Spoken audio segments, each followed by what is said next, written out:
Hello, hello, hello. Hi, everyone. This is Kai from APLA Health. As you can see, we're at another episode of The Link. Still getting used to that new intro. Shout out to Pyro Media for creating that. Also, if you don't know, The Link is a collaboration between APLA Health and the CDC, as well as Pyro Media. So as you can see, it's just me right now, but if you don't remember, we have some amazing guests for today. We gave everyone else out on the cast another day off, but we have the amazing, amazing substance abuse program back again to kind of go part 2 of what we talked about 2 weeks ago. So if everyone can please welcome Nigel and Billy. Woo! Billy Joe. And we are here. Hi, everyone. How's everyone doing today? Vibing. Wonderful. Yeah, we love that. So for the people out there who don't remember who you are, why don't you two introduce yourselves? Billy, why don't you go first? Hi, everyone. Billy Joe Fox here, prevention training specialist for the PartyWise program, which is under the plug here at APLA Health. My specific program works with men who have sex with men, and that's anyone who's male identified, including the trans mask population, who engage in substance use, specifically with methamphetamine.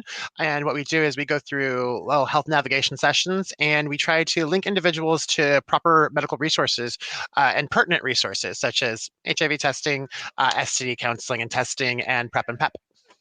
Great. Hi, everyone. I'm Nigel. I'm the prevention training specialist for Project Impact. Project Impact is a behavioral intervention for young queer men of color, men who have sex with men aged 18 to 24. And my program is focusing on giving them skills and resources that they might need to navigate life. Yeah, thank you both once again for coming back. You know, I call this, like, I thought it was funny. I was like, it's like the second hit. Ooh, substance use program. But I know I'm the only one who liked that, but that's okay. So we brought you two back because there was so much more to the conversation we had last time. Last time we had you on with Roger, and we were talking about the Ending the HIV Epidemic initiative. And then we really didn't get to go into kind of how your programs tie into it, kind of what you do and how that all kind of comes together. So that's what today's mainly going to be about, is for you guys to talk about how amazing your programs are and how you're helping all these people. So before we start, does anyone want to give a brief recap on what the Ending the HIV Epidemic initiative is? I got it, Nigel, if you're okay with it. Yeah, of course. Gotcha. The Ending the HIV Epidemic, or EHE, was an initiative that started in 2019 through the White House. It was a White House initiative, and it's at its bare bones definition is to reduce HIV infections by 75% within the next 4 years, and then hopefully HIV infections in the United States by 90%. By 90% by 2030. And I believe, if my math is correct, as it stands right now, there are about 47,000 new infections nationwide that happen.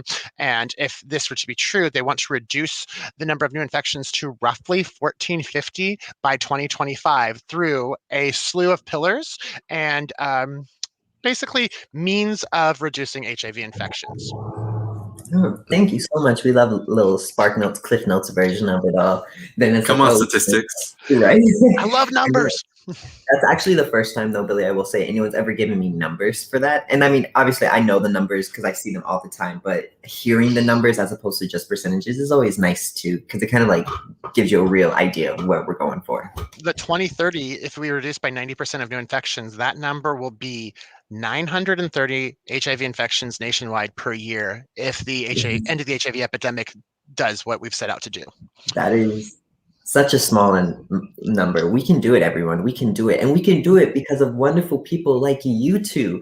So let's just get into the meat of today. Let's talk. Let's talk about your programs. How are you all helping? How are you using the pillars to kind of work with your programs? And then, give us a little bit more information on where we can get all this stuff. Okay, can I start us off then? You are 100%. more than welcome to. So we wanted to break it down by the pillars because the ending the HIV epidemic is composed of 4 pillars that we'll be using to reduce HIV transmissions by 90% by 2030. So the first one I wanted to talk about is the Diagnose Pillar. So the purpose of the Diagnose Pillar is to just make sure that we can diagnose people as soon as possible out of any opportunities after they might be infected with HIV. So what we do is my program and also Billy's program is also partnered with Healthy Him and the Swab and Chill program. I'm sure you guys know what that is because there's a commercial every week for it. So whenever we have any clients, the first thing that I always do is like, do you know what Swab and Chill is? Do you want a free at-home HIV test? Do you want to make $25? Like, that's the first thing we always got to do. Yes.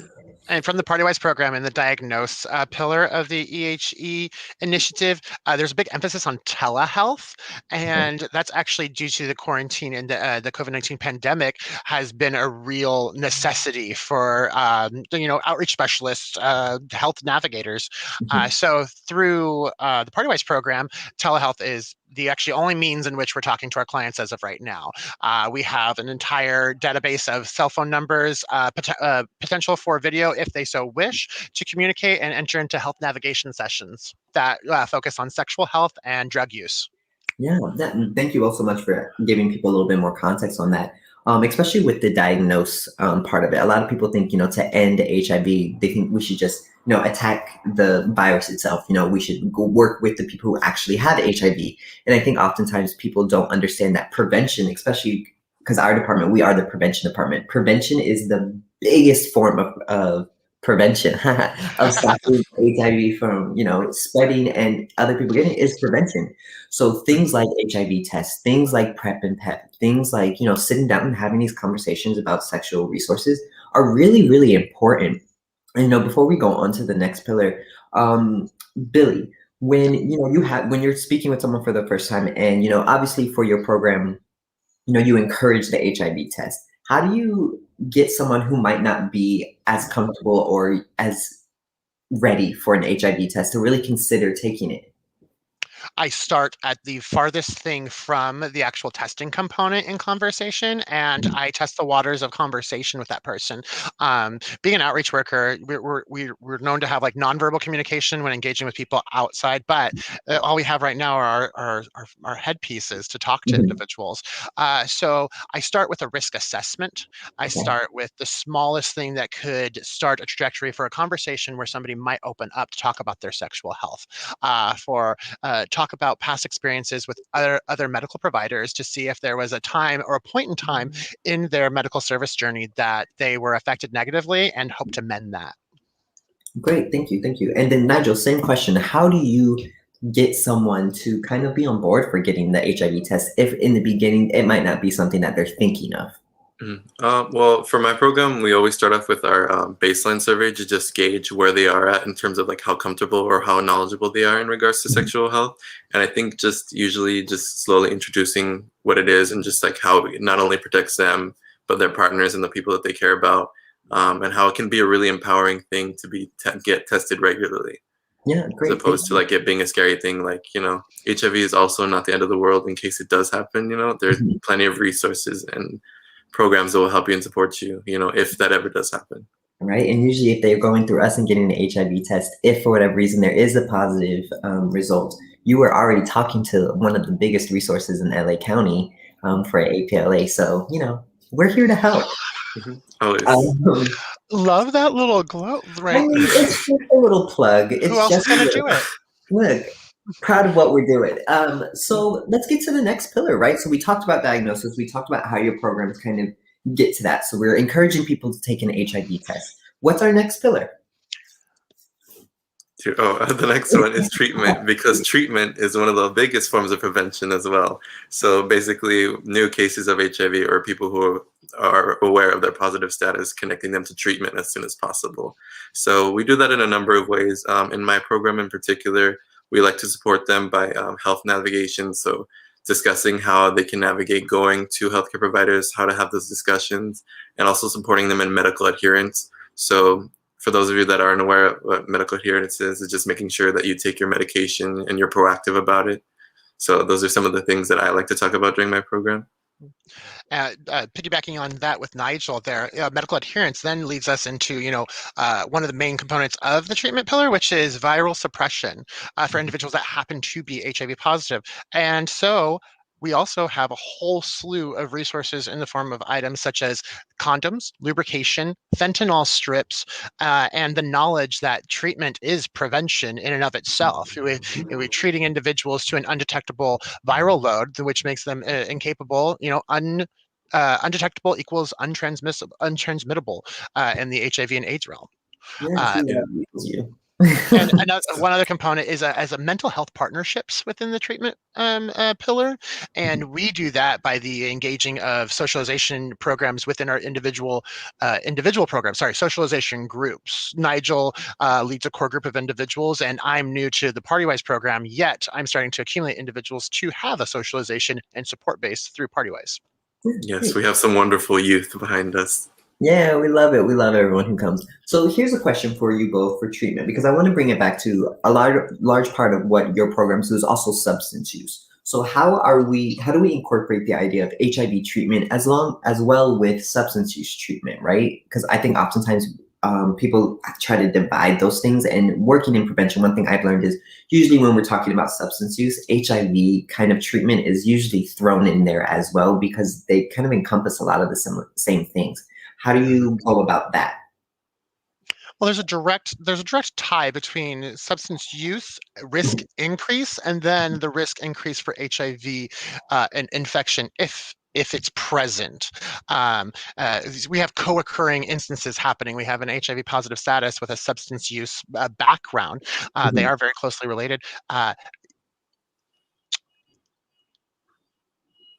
sorry, Kai, how do we connect or? Yeah, how do you connect that with the client, especially because your programs are substance use kind of focused along with HIV? How are you connecting that with the client? How are we getting? Well, starting from a non-judgmental standpoint, because the conversation about even engaging in substance use is taboo in and of itself.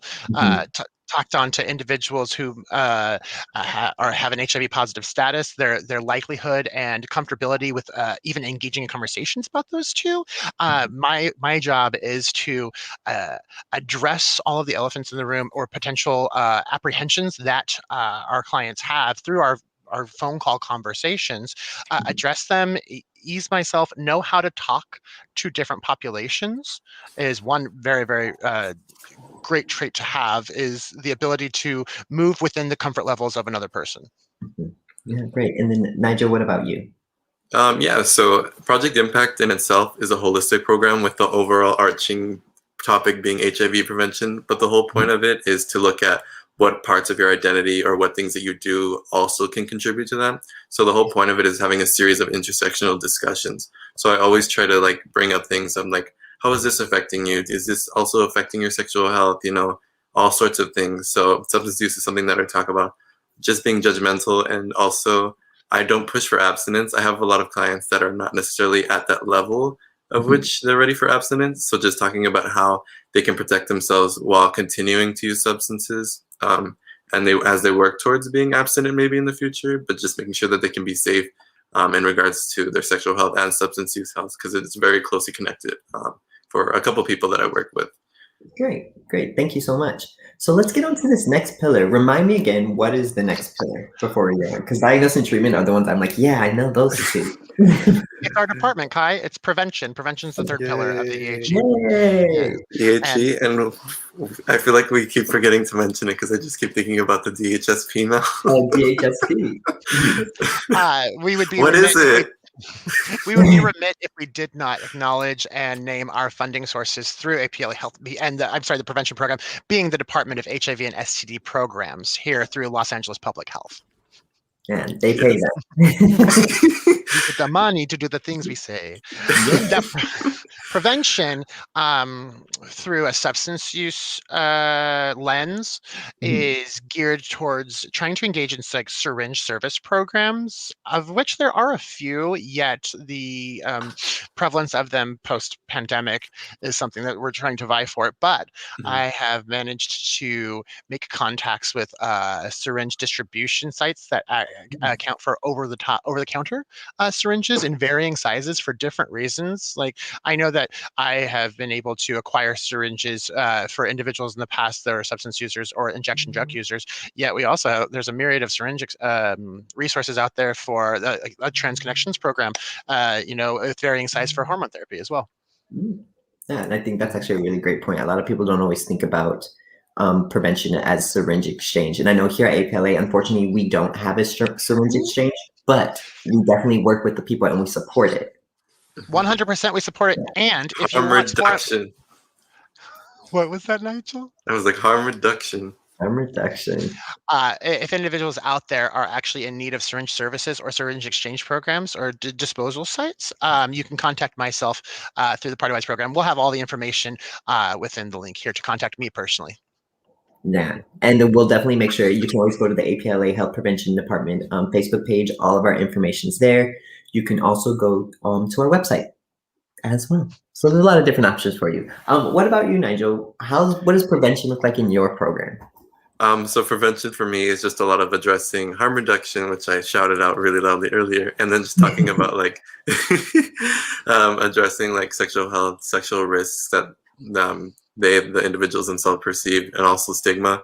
So I like to talk about maybe why it is that you're a little uncomfortable talking about sexual health or going to a doctor or clinic and getting your test results. So just kind of feeling people out and just making them feel really comfortable and trying to empower people.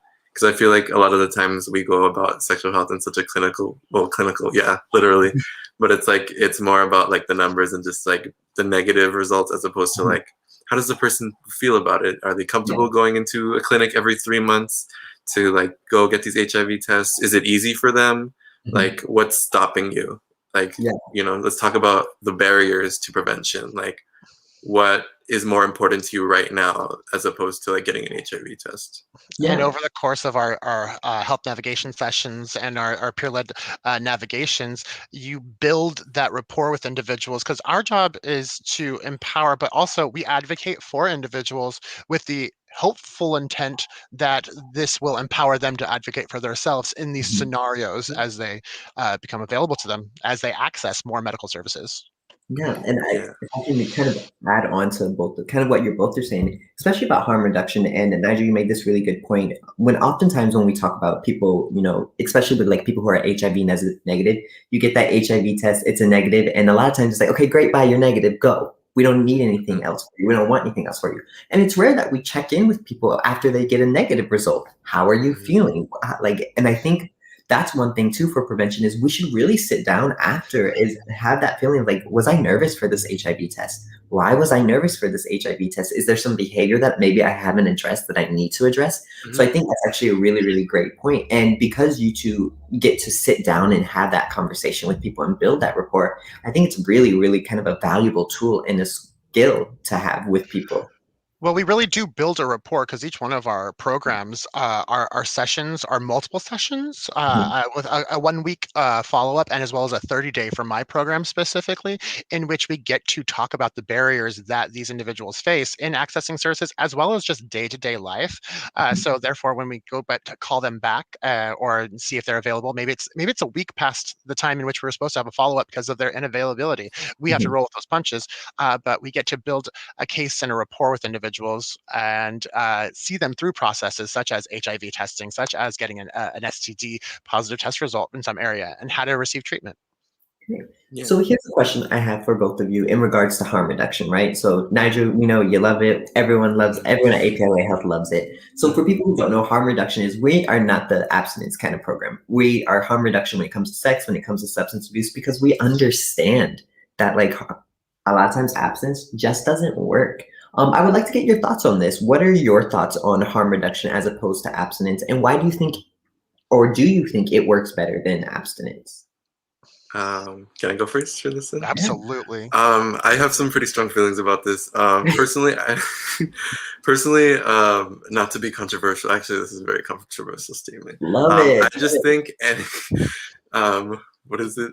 I should have saved it for the end, huh? But anyways, I'm gonna say it now. I think any program in like substance abuse that only promotes abstinence is like a really irresponsible one, and I think those programs aren't necessarily the best at providing service when all they promote is abstinence. I think it's unrealistic for a lot of people, and a lot of times people aren't ready when they first get to those places. So I think like kind of like weaning people off. I think like being like, you know, you use a substance, that's okay, you know, let's work on it, you know, however long it takes, you know, it's a journey for everyone. You know, let's address why you're using it, why you feel the need, and let's look at like a more multifaceted problem. It's like, why are you using substances? Like, is there something going on in your life that you need to escape from? You know, talk about more holistic stuff. Yeah. Harm reduction and risk reduction is prevention. Like wholeheartedly, it is prevention. The actual statistical reduction in the possibility of an STD or HIV infection due to changing up the way in which you do drugs. You know, the type of sex you choose to engage with certain partners, and making sure that you know that you have readily available sources in the forms of condoms and lubrication, in the forms of I'm an individual who utilizes methamphetamine, but I don't have my own this time. I'm going to go hang out and hook up with somebody else, and we're going to use their drugs. But I don't know if their drugs are cut with fentanyl. Well, we have fentanyl strips here that you can use to test the substances and see that you wouldn't overdose from fentanyl poisoning. Now, harm reduction versus abstinence. Sorry, I went a little rant there. Love it. Harm reduction as opposed to abstinence. Abstinence can work for individuals. It doesn't mean it works for everybody. Specifically with harm reduction, basically harm reduction is the intersectionality of risk reduction and prevention. You take every component of the fact that individuals might be going through mental health issues, physical issues associated with addiction, which are also neurological, and it is too multifaceted of an issue to be resolved with just not doing something. Yeah, thank you so much. I think you both really explained that. So I appreciate it. So if everyone out there, if you're wondering what harm reduction is and what that looks like and why it's important, rewatch that. Can I add one little caveat to that? You are I forgot more to than mention. Yeah. So I personally, when I first started university and I started learning what harm reduction was, I was kind of one of those people, like when they were talking about abstinence, I was like, well, we should just promote that, you know, because I was more ignorant at the time, of course. But I remember I had a professor, a lecture once, and he was talking about how he was promoting harm reduction for syringe use in HIV, and how he was getting a lot of flack for it from like the scientific community in the area and stuff. And he was just saying, you know, yeah, you could say I'm promoting substance use to some extent, but it's like, at least I'm doing something to prevent HIV. So it's like, I'm not solving all the problems, but I am solving one. And that's better than you all have done. So it's just like I was so shook when I heard that for the first time. And I was just like, he's right. Mine just like chills violence, and he was here for it. So we are almost kind of at the end of this section, but we have one more pillar left. So let's talk about it. What is our last pillar? The respond pillar. No, you go ahead. Sorry. Sorry. I was like, is he going to say it? I am going to say it. The respond pillar. And within my program, the respond pillar is mostly about quickly responding to potential HIV outbreaks and getting the necessary resources to those individuals to help prevent HIV seroconversion. Through my program, that would be through the database in which we keep all of the information associated with the individuals who enter into our health navigation sessions. They usually refer other individuals from their personal lives and expand out. So whenever we have a conversation, if somebody were to happen to be, become HIV positive, we can start having those conversations about who their partners were and help spread out to get the pertinent resources to the people who might need them. Yeah. And then for my program, of course, it's just about discussing resources that they can utilize in instances where there might be outbreaks of HIV. So talking about PrEP, PEP, and then, you know, having communication skills with your partners, talking about maybe difficult situations in which you might have to disclose that, hey, you might have had some sort of exposure, and just kind of giving them the tools to like kind of navigate those conversations and resources like that. Yeah. Yeah, so whenever I think of the respond category, for me, I always because I always try to see which of these pillars is the most important, and I think they all have their own importance because of what they do. For me, though, I always think of the respond pillar as that it's like what they walk away with, what extra little like tips and tricks that they kind of walk away with to like how they respond for themselves, but also, I mean, obviously for us, once we find out someone is HIV positive or at risk, we definitely jump on to offer them resources, but it's also a part of the people who are in these programs too, to kind of learn something and take something away. And because that's our hope really, is that everything we talk about, they're able to kind of like, Billy, what you said, go to their friend groups, or, Nigel, going to their partner and having these conversations. Do you think that the respond portion is more focused towards what the client can do in that aspect, or do you think that it's still kind of this overarching, this is what we can do as providers? Well, it's a necessary component for us to engage within the respond pillar is that connection with our clients, and that knowledge, because without the knowledge and direction of what the people we're trying to give resources to are actually doing, we'd be running blind. And I want to echo that the respond pillar, I agree with you, Kai, is probably the best pillar in the sense that you need aspects of every other one of those pillars to be able to respond thoroughly to a situation. Mm-hmm. Yeah. Well, the way that I look at it is like it's our responsibility as service providers to make sure that all of our clients can like pay it forward. Essentially, is the way I look at it, where it's like it is both an individual and a community thing. So it's like making sure that like, hey, maybe now you walked away from my program, a little couple tidbits about sexual health. Maybe just like mention them to a friend or two, and, just like that diffusion of knowledge throughout the whole community. That's how that stuff works, kind of like, make knowledge contagious. Come on, make knowledge contagious. We love that. So we are about to go to our first break. But before I do, I want to give you both one more moment just to let people know about your programs. We did have information for substance use program running down on the bottom, as well as contacts for Roger. So it's right there. So if anyone has any questions, but 30 seconds, each of you, go and tell me about your program. Hi, Billy Joe Fox. If you out there are a man who has sex with men and have utilized methamphetamine within the past year and would like access to HIV testing, STD testing, PrEP, PEP, socialization, fentanyl strips, condoms, lubrication, or conversation, contact Billy Joe, 323-329-9907 for the Partywise program at APLA Health. Oh, I think I have like 5 seconds to spare. Let me check myself out real fast. Yeah. We're good. Okay, Billy Joe. Project Impact for young queer men of color aged 18 to 24. You want to learn more about sexual health, just wellness in general? You just want to chat, complain to me, get some stuff off your chest? I'm your guy. I'm going to connect you to whatever you need, resources. I'm going to give you stuff, that good knowledge. We're going to meet once a week to talk for an hour just about you, whatever you need. These sessions are for you and whatever knowledge you want to gain from it. So, and you get paid for it. So, check it out. I love that you both had to do an infomercial. They were so good. So yeah, so if you're out there, you're interested, whether you think you're right for the program or someone else is, send them this way. These two are professionals and they know what they're doing. So with that though, we are going to take our commercial break and we'll be right back for What's Poppin'. See you guys soon. Ooh.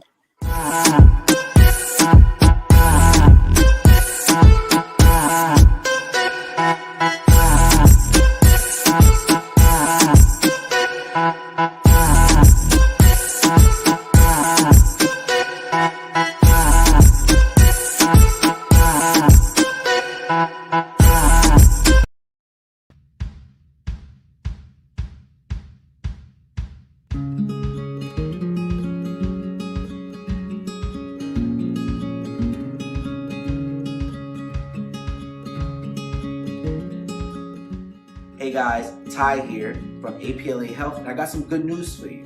APLA Health is launching our first ever at-home HIV testing initiative. As we battle the global pandemic of COVID-19 and all that it entails, APLA Health is doing what we can to fill the gaps for those who are in need of knowing their status, linking to care, and having safer sex options. The initiative, officially known as Swab and Chill, will be our virtual hub for those seeking to take an HIV test, receive HIV kits, link into medical care for those who are HIV positive, while also having access to several other programs and services that specialize in harm reduction for HIV infection. Such services include PrEP and PEP information, as well as substance abuse services. Our goal with Swab and Chill is to make HIV testing easily accessible and easy to use within the comfort of your own home. We provide each client with the Aura Quick at-home testing kit. This kit is a simple test that is done by orally swabbing the gums and waiting 20 minutes for your results. APLA staff is available to virtually assist you while taking the test, while providing resources and support for those who may test positive. Maybe you already know your status and you're just low on condoms and lube due to accessibility. No problem. We can also send you one of our safer sex kits right to your front door. As we strive to keep our community safer and well-informed, your privacy is also a high priority. All packaging will appear from APLA Health. Our over-the-phone assessments are quick, easy, and secure, so you can feel safe in sharing your results with us and asking any questions that you may have. If you or someone that you know is interested in having one of our at-home testing kits mailed to you, or you just want more information on what Swab and Chill can provide, please call one of our team members at 323-329-9713, or just email us. Come swab and chill with us. Come swab and chill with us. Come swab and chill with us. Come swab and chill with us. Come swab and chill with us. Come swab and chill with us.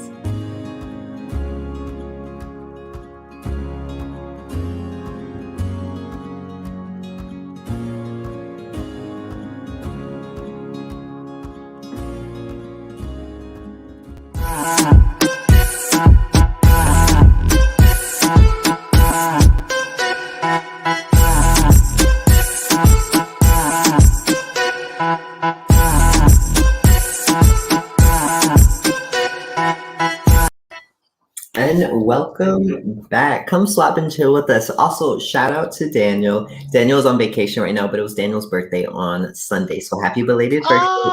Happy birthday, Daniel. So we miss you. We'll see you back in the office tomorrow. You'll see Daniel again next week. But now we are to, I always check in before the show. Everyone who's watching, I always check in on the show to see when we want to do the pop culture section. And this was requested today to be at the end because they were excited about it. They like this section. So now it's getting into what's poppin'. Come on, graphics. Come on, nature. Come on, grass. Come on, other kind of grass. So for those who don't know, what's popping is our take or our moment to sit down and talk about what's happening in pop culture, what's happening in the world, whether it be news, whether it be serious, whether it be fun, just whatever affects us as queer people in the world. So I have a couple topics, but I always like to, or I don't always like to, I will let our guests go first if they want to talk first. Does anyone have anything that they're just dying to talk about first? I want Kai to go first. Me? Mine's not fun. Hi. Okay. Well, mine. Should we start off high and then go? Well, mine's not low either. But okay. Well, can I start? I just feel like that we have to talk about our current reigning drag superstar. Yeah, we don't that talk just about happened. So let's talk. What's her Simone. Yay! So if you didn't know, you.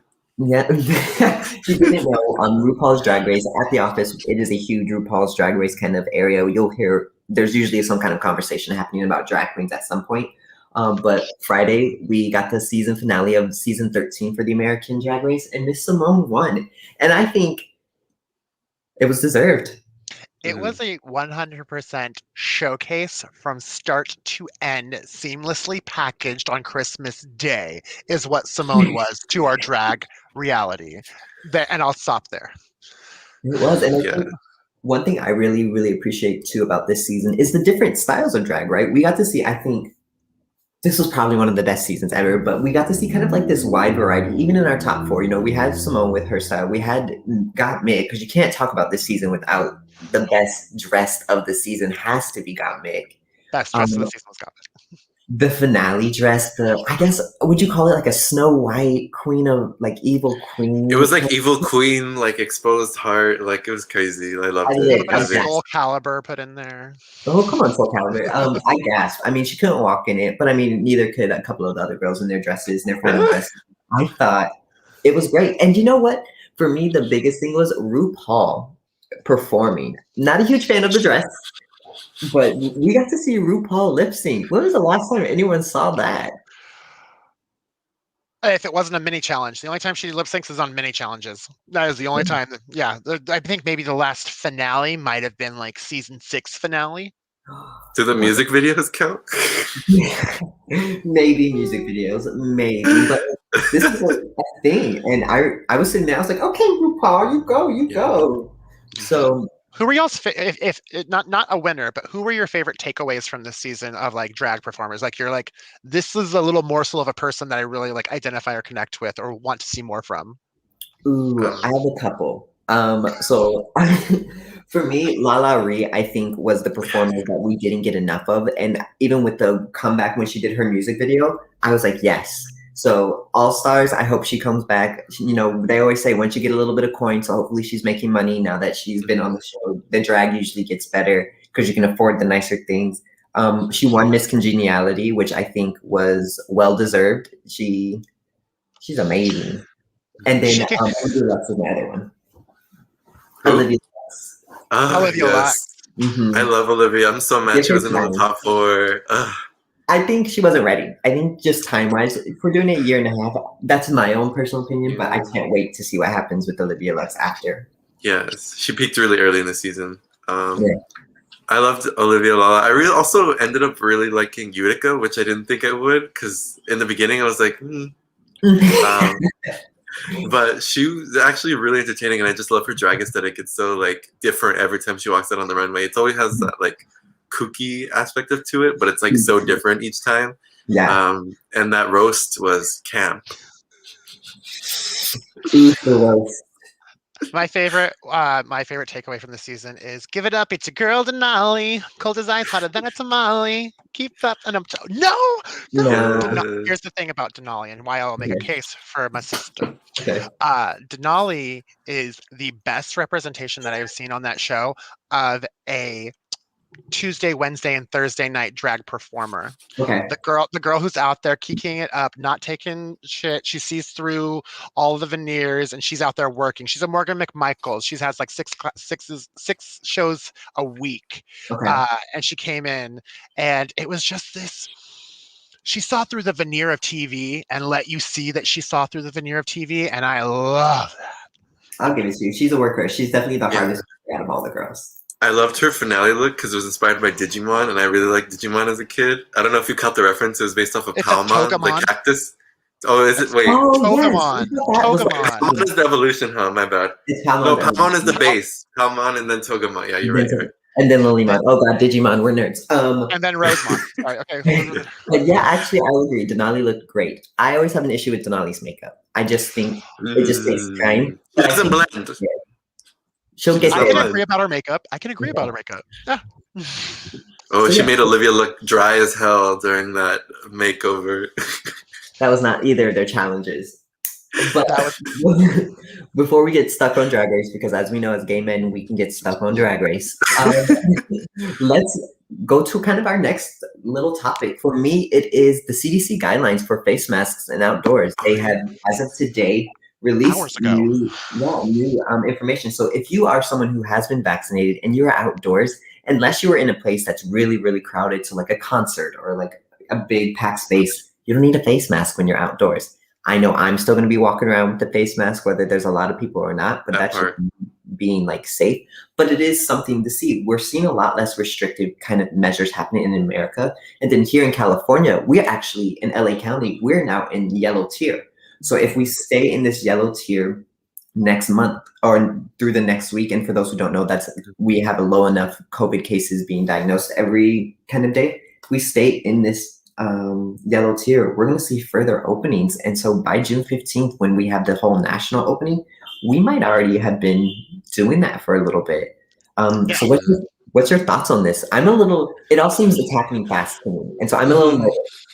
That's how I feel about it too. It's like making me a little nervous because I'm just like, oh, I think California itself, only like 40% of our adults are like partially vaccinated, right? And I think we have like 20% fully vaccinated for 18 plus. In most places though.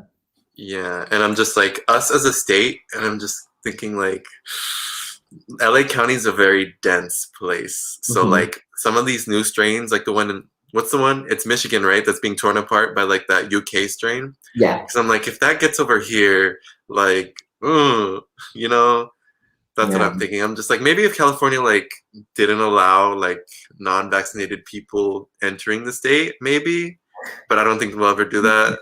So Diva. You said you can't come in here if you're not vaccinated. I personally am 100% ready. I'll be on the opposition here. My comfort level associated with mask not having it on, I am respectful with my mask wearing. You do not go into an organization. You do not go into a business. I still socially distance outside. I jump into the bike lane and walk past individuals, masked up. But I've been taking my guidelines from the CDC from the start, and I've put time, energy, faith in the past 14 months of my life in those hands. I've adhered to every step along the way, and I'm glad that it is a slow process though, because you already talked about June 15th, right? It is a process. At least there is time there for a smooth transition, as opposed to people getting traumatized potentially from just like going from one way of life to another one instantly. Yeah, and I think for me, one of the things I have to remind myself is just because they are relaxing guidelines doesn't mean I have to be relaxed, right? I still do everything that I need to do, because I realized a lot of my anxiety was like, oh gosh, I'm gonna have to go back out and I'm gonna have to be around people. But that's not the rule. I don't have to. So yeah, to you people watching, just remember over the last year, it is abundantly clear that the government is putting the economic benefits of the country over your own lives. So just keep that in mind as stuff reopens. So Nigel said, burn the government down to the ground, and I'm here for it. No, Nigel didn't say that, but Nigel said that. I didn't say that, what? But yeah, it is one of those things. And I think for me and Nigel, how we both said it feels like it's a little fast. It does kind of feel like sometimes we're prioritizing money, because oftentimes when we hear about everything opening back up, it's so businesses can get back, so people can get back to working. And for me, my only response to that is, well, I wish the government would just pay for people not to be open so we could end this pandemic. But we know that's not the case. I'm just like, because last summer when we reopened, that was not good. And we shut down real quick. I mean, I'm still waiting for because it's going to get warm here in LA. It's about to heat up starting like tomorrow. We're going to dip into like the 80s and 90s. So I know we're going to start seeing people out and about. So I'm worried that once it starts heating up, we're going to see numbers continue to increase because people are going to be outside. And now with the new mandate that you don't need to have a mask, yes, it does have those rules and caveats, but we know people don't always listen to that. So I can already foresee, because I've seen it already on social media, especially in like the gay communities, the beach parties where there's like 100 people and they're all really, really close to each other and no one has a mask. And I'm like, you all don't live in the same household. So we'll see what happens, but we'll see. But I'm going to be optimistic, but still wear your mask. If you don't know when you can wear your mask, if you have to question, can I wear my mask or not? Just wear your mask. That's a great mantra. Yeah. I wanted to talk about our new candidate in California for governor. I mean, is it who you? Here's the thing. I was going to bring up Drag Race, but I didn't want to be the guy that brought up Drag Race. Which candidate are you talking about? I'm talking about Caitlyn Jenner and Rogelio, member of the Link, and I have had a conversation about this today and said that go at it, get her Jade is what. Yes, I also had a discussion with Rogelio, and neither of us were very happy about her announcing her running. The only reason that I brought this topic up is because it is a part of pop culture and it does affect numerous individuals in multiple ways. And I want to come at it specifically from a political stance of, I want to talk about how transphobia is present everywhere. And now it is going to be present in a new arena, only a new arena. So it's public. For the nation to see when it comes to politics and transgender persons meeting, even though we already have individuals like Maybe a Girl here in Los Angeles, we have individuals that are in the political realm yet not at the popularity of Caitlyn Jenner, and an individual who has statistically not had the highest rate of voting, even in California elections. Of the past 23 elections, I believe Caitlyn Jenner has voted in 6 of them, has made disparaging remarks against Governor Newsom already, which has caught her in some hypocritical statements already. So this is what I'll say about it, because, and it's a meme that's on social media. You can say whatever you want about Caitlyn Jenner. Make sure you're giving her the correct pronouns and don't vote for her. That's where it is. It's like, you know, I could say all these bad things about Caitlyn Jenner, and a lot of people are on social media. I've seen on social media, and usually they go towards gender as the first attack, and that for me is where I feel really, really uncomfortable. I was like, that's not what we should be talking about. We should talk about the horrible politics that Caitlyn Jenner has in place, how Caitlyn Jenner really isn't a part of the community that, you know, she says that she's advocating for, because she has said some really damaging things to about trans people and trans lives. And we just, Republican. Yeah. All I want to say about her is she is an incredibly wealthy, privileged, out of touch, and ignorant individual who has this massive platform and has done, I think, more to harm most people than good. But I will say she has the potential to make this really good for the trans community, depending on how she plays it. Because if she's able to play into, like, maybe talking about transphobia and politics as like a deeper thing, as opposed to like her own personal politics, I feel like that'd be really helpful. Maybe she can encourage and empower some people who are also trans to run for office, maybe with better politics though, and who are more educated and tolerant of other kinds of people. We can acknowledge the fact that the Caitlyn Jenner running has potential positive benefits, and also be aware of the fact that there are potential negative ramifications associated with them running. We can know that transphobia is not to be present anywhere, even in the political realm, and we can still think she's trash. That was Rogelio quote. Yeah, there are tons of things that you can go for after her, like, you know, your jokes, your memes. Lots of ammunition. Gender, like, it's so, like, don't. Just, like, yeah, it just shouldn't be one. So, yeah. And this is especially, and this is something that we can say to people who want to be allies to trans people, as we are allies to trans people. Really, be there. If your friends who are talking about and having these conversations, and they're talking about Caitlyn Jenner, and that kind of topic comes up, you know, check them with it. Be like, hey, that's not how we should talk about it. Let's talk about how Caitlyn Jenner is trash because of what she said, not because of, you know, how she identifies, right? Let's talk about how she's trash because of, you know, her social media presence, or, you know, television show. I mean, Keeping Up the Kardashians. She killed someone. Oh, so talking about the lenient mentality of Governor Newsom, in association with, what was it? I believe it was drug legislation. And I was like, you killed someone 6 years ago. You literally, like, the leniency associated with California Department of Corrections, and you got off scot-free with vehicular manslaughter. Well, some people don't see it. They just can't see it. Yeah. But Kai, what you were talking about, like having conversations with your friends and whatnot, that's the thing. Racism isn't a hard topic to talk about if you're not racist with your friends. Transphobia is not a hard conversation to talk about with your friends if you're not transphobic. Yeah. Damn, everyone. It's not. It's that easy. And it really is. And if you say something too, and this is a big caveat, not a caveat, big kind of reminder. If you say something that might be problematic, just say I'm sorry and don't do it again. You don't have to defend yourself. And I feel like a lot of times that happens, and we're kind of switching topics on that, but it kind of falls in the same gear. To be an ally, you're going to be corrected. To be, you know, to be supportive of another community, you have to recognize that you don't know everything.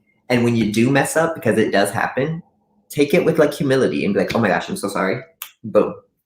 Behavior changed and corrected. Don't get defensive over it. And don't use Caitlyn Jenner's bad identity as a person to give you a reason to kind of bash her gender. Because then remember, you're doing that. If you're bashing one trans person's gender identity, you're doing it for everyone. And it's just, it's not cool. It's 2021. Grow up. Grow up. That's the best way to put it right there, Kai. Let's just go back to middle school fast. It's not cool. Grow up. Grow up. So I have one more thing that I want to talk about and it's politics. I'm a big politics guy. I love my NPR. I love everything.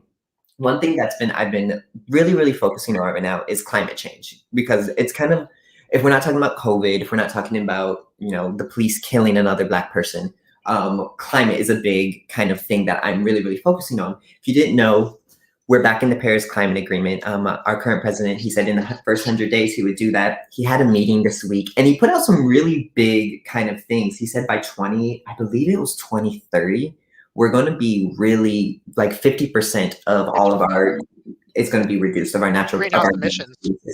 Wow, 2030 is a big year for the country, huh? It's a big year, and it might be overzealous, but apparently we were hoping that we would get more countries to kind of rally with us. But guess what? No one likes America because we back out of stuff so much. So apparently, 1997, there was a climate agreement that what's his name? Clinton was in when George Bush took office. In 2000, we backed out. 2008, Obama got into office and he put us in climate agreements. 2016, Trump pulled us out. So most countries don't think that we are even like. Well, we have a yo-yo history. Like we can't follow through. But so if you don't know, right now there's also an infrastructure bill in for COVID to kind of rebuild things. There's something in there for climate that if it passes, will make it so that any of our like power plants, basically all the power plants in America, will have to be either shut down or redesigned because they have to be zero emission by 2030, which would be huge because that would completely change the way the American economy and even how we release natural gas would work. So fingers crossed. And usually we need a 60-40 in the Senate because it's a spending bill. All we need is a 50-50. So there's a really good chance that this could go through. So we might actually save the world. Well, not save the world, but like actually do something for climate change. No. Save the world. Humans are horrible. What are you talking about? We've destroyed this place. But well, this reduction in greenhouse emissions and has also led to, I believe, what it will lead to is education, furthering of education for individuals, new work, new jobs for individuals to partake in. And also, I think a cultural shift in American ideology as it means to being an American and living here with the resources that we have. We're trying to cut down oil extraction by 50% in California as of right now, which will alter the face of the oil industry forever. So if this next, what are we in, 29 years leads to a structural change in the form of zero emissions, something was finally done. Yeah. And then whenever I think about like all this infrastructure and like emissions and stuff, I'm always like in the back of my head of like one day we'll have the high-speed bullet train across the country. One day. You want to be in New York in 2 days? Yes, like Japan has a great bullet train system. You can get across the whole country in one day. Like, why can't we have that? Like, they're just worried that it's competition for planes. The emission planes release, like, if we can cut that down and have like just like a high-speed bullet train, I think like everyone just thinks so short term, And I think for everyone out there who's watching, like, so what? Climate change. If you don't realize, if you're a person of color, you should worry about climate change because guess who climate change mostly impacts? Is communities of color and then low social economic. When all these negative things happen to climate changes, when we talk about pollution, where do you think the most polluted areas are? Urban areas. And who do you think mostly lives in urban areas? I mean, look at LA. You go into the city or even like Koreatown or even South LA, you just look out the window and you see smog. But then when you go into maybe some of the nicer places in the valley, in Beverly Hills, all of a sudden like, hey, I can see the sky, or hey, it smells nicer here, or I can breathe without coughing. Why do you think that is, everybody? That's a racist policy. Climate change is a race thing. So, and I mean, if we really want to talk about it, Flint, Michigan still doesn't have water. Flint, Michigan still doesn't have water. And if we talk about pollution in the air leads to respiratory issues, which then compound the populations that are at that level. And polluted water, the actual quality of water. The quality of water is different depending on where you live, your income, and what you do. Yeah, it's a known fact, like Black and Latino kids in LA County have higher rates of asthma. Like you have to think about where the freeways are in areas, where are these factories being built? Haven't you ever noticed how some cities, it just takes you so long because there's no freeway that takes you directly into those cities? Like it's a huge thing that I could go on and about, but I'll just stop there. It's all connected. And I think too, with when we talk about like asthma and things like that, if you want to just talk about what we're worried about today with COVID, breathing issues makes you more susceptible to catching COVID. So once again, COVID is more linked to people of color. It's more dangerous. Everyone, it's all connected. Racism causes so many issues. Stop it. But yeah. Not cool. Stop it. Not cool. Grow up. Grow up. So grow up. Grow up. Educate yourself. Read a book. Read a book. Read multiple books. Read a couple dozen books. Read a couple dozen books. Do some research. Listen to your friends here at APLA Health. We promise we wouldn't steer you wrong. We'll try not to. We're human, but we try not to. Thank If you we for ever find covering out we were wrong, we'll correct it later on. Exactly. Thank you for covering me. Yeah. So we're kind of wrapping up here. Before we do, I want to let the people know at home kind of the things that we're going to be expecting. I also want to give it a moment here for YouTube also to kind of plug some of the other things that you all have coming up, anything like that. Before we do, I do want to let everyone know the link is going to get some more little changes. So now the second Tuesday of every month, the link is going to have a little bit of a different cast. You'll still see Rogelio, but Ty, myself, and Daniel won't be on it, but you will see Nigel. So every second Tuesday of the month, we are going to be bringing you a link with the perspective of our Latinx staff. So we'll have Nigel, we'll have Rogelio, we have Roger, and then we'll also have someone who you haven't met before. I don't believe anyone has met Jesus at all. So yeah, it'll be really, really exciting. So more to come, but definitely keep an eye out for that, especially for our Latinx community. We want to make sure that we're representing you. Oftentimes, APLA, Healthy Him, a lot of our programming, we're Black focused. And myself as a Black person, that's tend to where my mind goes. But I recognize that, hey, the Latinx voice is just as important. So we want to give that to everybody. So you get to see Nigel once a month. But I mean, you can go weekly for the plug on drugs, but you can see Or do my program. or come to the program once a month on the link. So we're super, super excited about that. We also next week will be talking about how to enroll in food service for like food stamps and things like that. So if you're interested, if you want to get enrolled in food service programs, watch next week. It'll be important. We'll have another guest too. Her name is Tiana. Everyone's gonna love her. So that's it. That's my PSA for the day. So we have a couple minutes left. One more time for the chillin' at home. Who are you? What do you do? What do you need people to know when they leave? I really want individuals to know that Nigel and I partake in a weekly virtual panel, basically called The Plug on Drugs, where we address different drugs, how they affect men who have sex with men, how they affect the prevalence for infections in HIV, STDs, as well as wellness. Nigel has really brought in this component of wellness and sexual wellness and mental wellness to The Plug on Drugs, which was specifically just a substance use panel, and that can be caught on the APLA Health and Prevention Department's Facebook every Wednesday between 3 and 3:30. If you follow APLA Health and Prevention's Facebook, you will get an automatic, I believe it's up to an hour notice on your social media app that the episode is coming up, and we go live there. Check back about 20 minutes and you'll get all of my information about how to contact me. And my name was Billy Joe Fox of the Partywise program. I am a prevention training specialist. Words are hard sometimes. Yes. So again, I'm Nigel Rella. I'm the prevention training specialist for Project Impact, behavioral intervention focused on wellness and HIV prevention for young queer men of color. So if you're a man who has sex with men, you're a person of color and you're aged 18 to 24 and you just want to have some candid conversations about what's affecting you and how you think you can make your life a little bit better, talk to me an hour every week for a month. You get paid a little every time that you do it. I just want to give you the skills and resources that you need to make yourself a little bit better.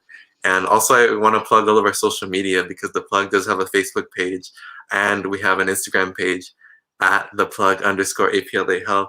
And I have some really exciting things planned for The Plug entity and our program. If you want to see me even more, you might be able to see me even more in the coming months with some extra special programming coming soon. So come on, surprises. Nigel's everywhere. So great. Well, thank you both once again so much. I love having you two on here. Whenever I get to talk to them in the office, I do. And they are like the greatest people I can talk to. So if you are interested in their programs, if you're worried or you're just not sure how it's going to work out. I can guarantee you, speaking with these two will be the easiest thing to do. I promise you. It might sound hard to go to a weekly meeting. You're going to want to make these meetings. They're great people. So go. They help you, Thank and you so you much. know. Oh, yeah. Thank you so much, Kai. Yeah, but with that is the end of today's episode. We want to thank everyone so much for tuning in. We will see you next week, same time, same place. And Billy Joe and Nigel, thanks. Thanks, Bye Squab. bye. Bye. Check out our website. Bye, fam. The plug.